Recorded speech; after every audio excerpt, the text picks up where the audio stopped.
I bought a pumpkin, and we're gonna try and carve it today. I asked on Discord what I should carve into the pumpkin, and someone said a snake. So I think we're gonna try and carve a snake into this pumpkin. So let's try it. The first thing to do when you carve a pumpkin is to cut the top off. Knives. We're gonna cut the top off and then take the insides out. You should ideally cut it at like an angle, like that. Maybe best to use a serrated one, at least for the carving the top part, just because it's a bit tricky.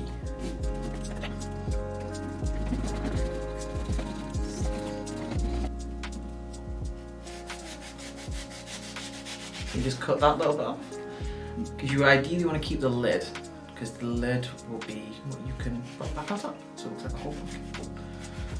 And then the best thing to do is scoop out the insides with like a ladle or something like that, just because you can do it with your hands, but it gets really messy. So. A few moments later. Okay, yeah. Best thing to do first, put your hands in, take all the webby stuff out of it, just so that you can clean up later on with like a spoon or a ladle, something like that. Ideally store the insides, because you can make, there's like loads of seeds inside. You can keep them and you can cook them, and you can make some nice pumpkin seeds. We also have a cat that is currently, there we go, trying to get into the film. Hello.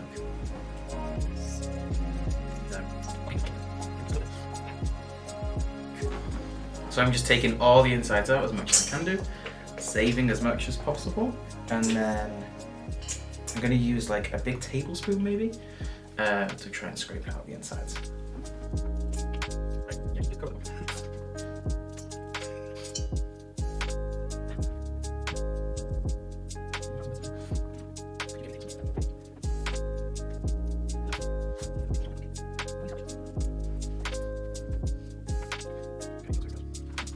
So I'm just going to take this little tablespoon and then scrape the insides.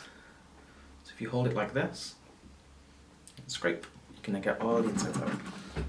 There we go. What?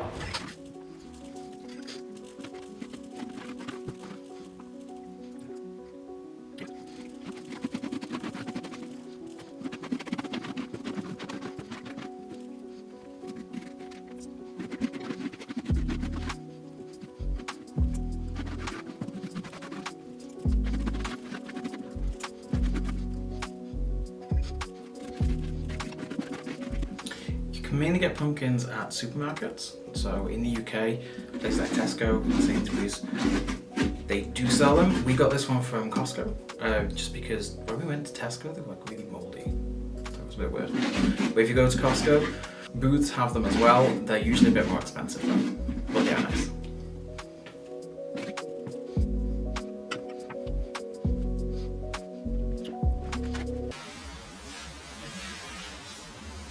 So once you've taken the insides out, it should look nice and smooth. Kind of like that. Yes. So once you've carved out all the insides, it's now time to pick a side. So on your pumpkin, it's best to just like rotate it around a little bit and then decide which side you like the most. So as you can see on this one, there's loads of scarring on the back of this one, which can be carved out, but I'm gonna go with, so for mine, we're gonna do a snake.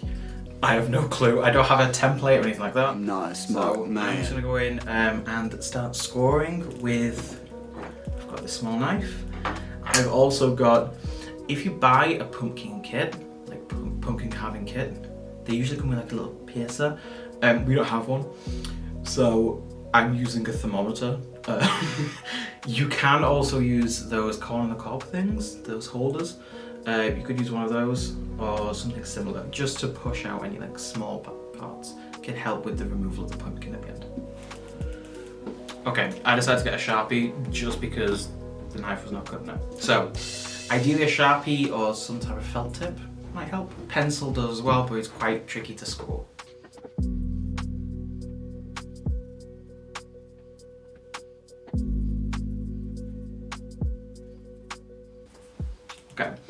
Also tends to happen with a Sharpie.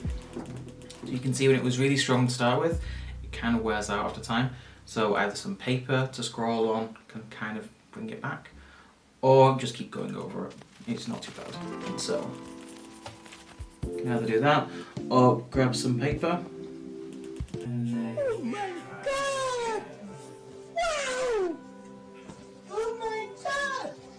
And that made no difference. Yes.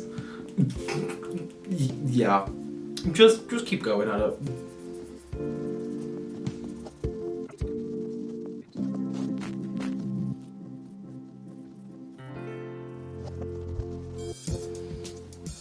So, I've got my shocking template there. So I'm then going to start carving that. We could add extra ones, because yeah, you can carve like the entire pumpkin. So, first things first, take a knife, make sure it's not too sharp. If you have a parent or guardian with you, get them to help you with this. So you want to start cutting out the actual stencil. You don't have to go all the way through as well. Just make sure you're at least scoring it, and then you can then deepen it later on.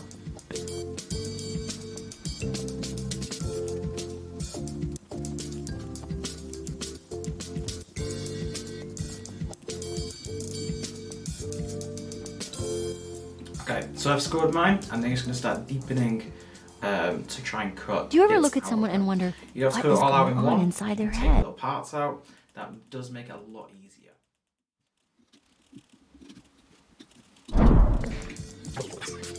Okay, so first piece, cut, and then just push it through. You're a wizard. Push it out. Okay, freaky. Yeah. Get your first piece. Let your cat play with it.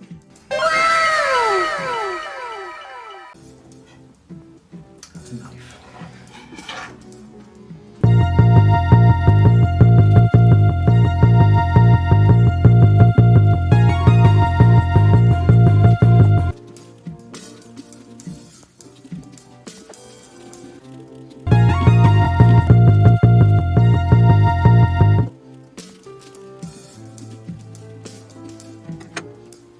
Also, if you accidentally cut a piece that you're not meant to, you can slide it back in.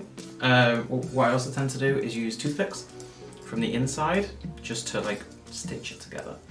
That can help a lot, especially when you've got parts that are meant to be like floating, if that makes sense. You can use toothpicks. I think some other stuff.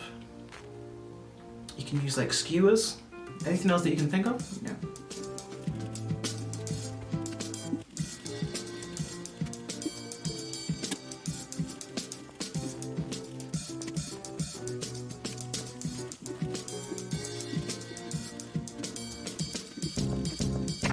Also ignore my disgusting hands. They're still caked in all the insides though. Okay, this looks trash. It's kind of a snake. What is this? If you squint, it might help. But yes. We've got a snake on that side. I'm probably going to do something on the other side as well. I usually like to do both sides, just so if one is trash, you can turn it around. Like this. You can always go for something quite simple. You can do like the traditional like eyes and mouth, or just do something like really simple. I'll show you what I mean.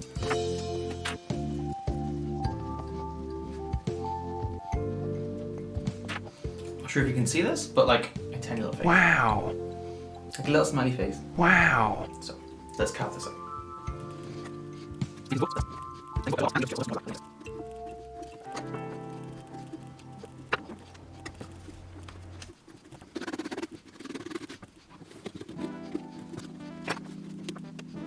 But yeah, that's pretty much the pumpkin carving basics.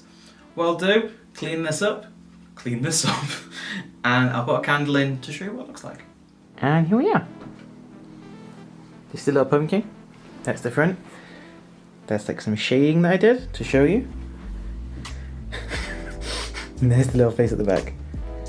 Thank you for watching, and hope to see you again soon. Take care. Bye bye.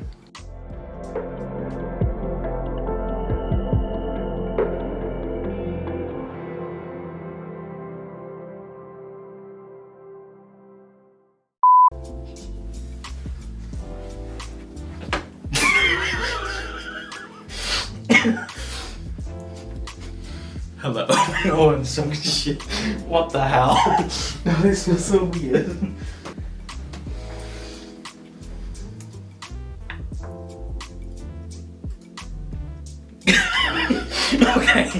Okay, so it feels so weird because I'm not actually like speaking to people. I'm just like here.